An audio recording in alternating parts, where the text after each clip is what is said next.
بسم الله الرحمن الرحیم. نن زموږ د علم النحو 89 نمبر درس دی. د منصرف او د غیر منصرف باره کې بحث شروع دی. نو د منصرف او د غیر منصرف هغه 9 اسباب مو وي، د منصرف او د غیر منصرف تعریفونه مو وي، او اوس په د یو سیز په هغې کې تعریفونه بیانېږي. فائدہ نمبر 1 کې لیکي ائمه نحات. د ائمه نحاتو نه مطلب دا دی د علم النحو چې کوم ماهرین دي یا د علم النحو چې کوم علما دي، ٹھیک شو؟ یعنی د علم النحو د عالمانو په اصطلاح، یعنی د علم النحو د عالمانو په اصطلاح معنا د هغې په ژبه کې د عالمانو په اصطلاح کې چې یو اسم د خپل اصلي شکل نه د هلته لیکلي اصلي صیغې نه، نو ما درته اسانه کړه چې د اصلي شکل نه بل شکل ته ووړي، د اصلي صیغې نه بلې صیغې ته ووړي، ٹھیک شوه؟ نو داسې اسم ته عدل وایي، ٹھیک شوه؟ د نحوې د عالمانو په اصطلاح کې چې کله یو اسم د خپل اصلي صیغې نه بلې صیغې ته ووړي یا د اصلي شکل نه بل شکل ته ووړي، دې ته عدل وایي. د نحوې د ماهرینو په نسبت باندې عدل څه ته وایي؟ نو عدل وایي چې یو اسم د خپل اصلي صیغې نه یا یو اسم د خپل اصلي شکل نه بل شکل ته ووړي یا یو اسم د خپل اصلي صیغې نه بلې صیغې ته ووړي، نو هغې ته عدل وایي. بیا د عدل دوه قسمونه دي. د عدل دوه قسمونه دي، یو ته عدل تحقیقي وایي او بل ته عدل تقدیري وایي. یو عدل تحقیقي دی او دویم چې دی هغه عدل تقدیري دی.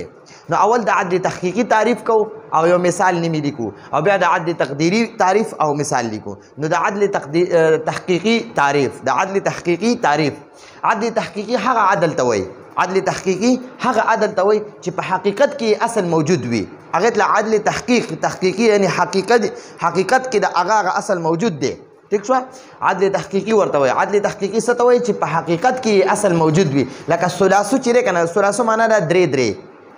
قرآن کې الله پاک فرمایي فنکحو، تاسو نکاح وکئ، ما طاب لکم، چې کم ستاسو خوښه وي هغې سره، مثنا دوو سره، وثلاثه دریو سره، ورباع څلور سره، یعنی دوه ښځې وکئ، درې وکئ، څلور وکئ. نو د مثنا دوه، ثلاثه درې او رباع څلور. نو ګورئ دا یو لفظ دی خو معنی مونږ دوه درې څلور کو. نو ولې کو؟ نو د دې اوس دې ته عدل تحقیقي وایي. عدل تحقیقي هغه عدل ته وایي چې په حقیقت کې اصل موجود دی. لکه ثلاثو چې د دې ثلاثو معنی ده درې، نو د دې معنی نه معلومه شوه، د دې درې معنو د ثلاثو دا معنی نه ده درې، د دې نه معلومه شوه چې د ثلاثو اصل حقیقت ثلاثتون دی. ثلاثتون معنی درې او د ثلاثتون معنی د درې. نو چې دوه ځل ثلاثتون معنی کې د دې معنی به شي درې. نو دا دوه ځل چې دي که نه، ثلاثتون او ثلاثتون دا دوه ځل بیان شو، او دلته د ثلاثو معنی چې ده که نه، صرف د دې ثلاثو معنی د درې، او دلته د دې درېو دپاره بیل ثلاثتون ذکر کو. نو د ثلاثو اصل چې دی که نه هغه ثلاثتون دی. نو د دې اصل نه دا ثلاثو یې جوړ کو. نو دې ته عدل تحقیقي وایي چې کله د اصل په حقیقت کې موجود وي. نو د ګورئ درې ثلاثتون دا په حقیقت کې وګوره موجود دی، د ځان نه دی جوړ شوی یا د ځان نه دی منلی شوی یا د ځان نه دی فرض کړی شوی، دا په حقیقت کې ذاتي دا اصل دی، ذاتي اصل دا دی ثلاثتون. درېو ته په عربی کې ثلاثتون وایي. اوس د دې درېو نه زه یو لفظ جوړوم، خو د هغې لفظ معنی به زه د دې درېو کوم، د ثلاثتون کوم. نو د هغې نه چې دی دا ثلاثو دا اصلي شکل و، ثلاثتون دا اصلي شکل و. نو دا اصلي شکل یې پرېښودو، بل شکل ته راوړېدو، ټیک شوه؟ دا ثلاثتون د درېو اصلي شکل دی. نو دی دا خپل شکل پرېښودو، دی بل شکل ته راوړېدو، یا دا خپلې صیغې پرېښودې، دی بلې صیغې ته راوړېدو، نو دې ته عدل وایي. نو دا عدل تحقیقي دی. عدل تحقیقي هغه عدل ته وایي چې د هغه حقیقت په اصل کې موجود وي، هغه حقیقت په اصل کې موجود، یعنی ذاتي حقیقت ذاتي اصل موجود وي، ټیک شوه؟ نو لکه د ثلاثو اصل چې دی هغه ثلاثتون دی. بیا وری د عدل تحقیقي تعریف. عدل تحقیقي هغه عدل ته وایي چې په حقیقت کې اصل موجود وي. لکه ثلاثو چې د دې ثلاثو معنی ده درې. نو د دې معنی نه معلومه شوه چې د ثلاثو اصل ثلاثتون دی. نو د اصل موجود دی، په خپله موجود دی، شته دی عدل. نو دې ته ځکه عدل تحقیقي وایي. او چې عدل موجود نه وي، اډول په ذهن کې راځي نه او ویم نه، او د ځان له ولا اصل موجود کې یعنی ځان نه ولا عدل جوړ کې یا د ځان نه ولا عدل اومني یا د ځان نه ولا عدل فرض کې نو هغه ته عدل تقدیری وایي. ٹھیک شو؟ د عدل تقدیری تعریف. عدل تقدیری هغه عدل ته وایي. عدل تقدیری هغه عدل ته وایي چې په حقیقت کې اصل موجود نه وي. عدل تحقیقي هغه عدل ته وایي چې په حقیقت کې اصل موجود وي، او عدل تحقیقي هغه عدل ته وایي چې په حقیقت کې اصل موجود نه وي. بس دومره دا تعریف دی. مخکې بیا مثال دی. خو اصل ورله فرض کړی شوی وي، یعنی اصل ورله منلی شوی وي، د ځان نه چا منلی وي، د ځان نه ورله جوړ کړی وي، نو دقې ته وایي چې اصل ورله فرض کړی شوی وي. لکه عمرو دی. عمرو نو عرب چې دی دا غیر منصرف استعمالی. ولی هغوی وایي دا عمر خو اسم دی، اسم، او اسم چې دی دې ته علم وایي، او علم د معرفي یو قسم دی. نو دا اسم کې خو د غیر منصرف چې کوم نه سببونه وو، عدل، وصف، تانیث، عجمه، جمع، ترکیب، وزن فعل او الف نون زائدتان، د هغې نه سببونو نه په دې کې صرف یو معرفه دی. د معرفي هغه کم قسم علم چې دی هغه نو یو معرفه دی پکې. ټیک شوه؟ بل په دې کې نشته دی. خو غیر منصرفې ګڼي عرب.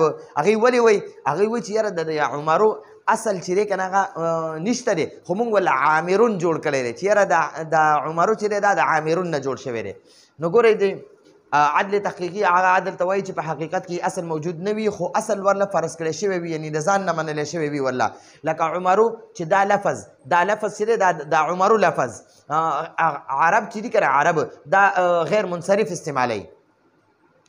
عمرو چې دا لفظ عربیان چې دي که نه عربیان، نو دا عمرو لفظ غیر منصرف استعمالی. لیکن په دې عمرو کې د غیر منصرف صرف یو سبب دی، صرف یو سبب علم معرفه موجود دی. معرفه د معرفې اوه قسمونه نه صرف علم موږ اخلوخه، ځکه زه لیکم علم معرفه. علم معرفه دا علم چېرته ونه وایي، ګورئ دا علم معرفه دی ښه موجود دی. په عمرو کې صرف یو د غیر منصرف یو سبب دی، هغه علم دی، معرفه. د معرفي هغه اول قسم علم هغه دی. ټیک شو؟ دا یو پکې موجود دی، بل سبب پکې نشته. نو ځکه د استعمال په لحاظ سره د دې عمرو اصل عامرون فرض کړی شوی دی. اصل عامرون نه دی، ګورئ ښه د اصل نشته دی، خو د ځان نه والله عامرون فرض کړی شوی دی، یعنی منلی شوی دی. ٹھیک شوه؟ دغه شان د عمرو په شان یو بل دی زفرو. د امام زفر رحمت الله علیه نوم چې دی زفرو، نو د ده اصل هم نشته دی، اصل یې نشته، خو د ځان له والله زافرون منلی شوی دی. زافرون څنګه عامرون نه عمرو جوړ کړی دی، دغه شان د زافرون نه زفرو جوړ کړی دی. نو وګوره د زافرون نه د زفرو جوړ شوی دی، نو دې ته عدل وایي چې د یو اسم نه بل شکل ته واوړي. د زافرون نه یا د عامرون نه عمرو ته واوړېدو، عامرون نه عمرو ته واوړېدو، نو ده ته عدل وایي. او بیا عدل دوه قسمه دی، یا به د عدل تحقیقي وي یا به تقدیري وي.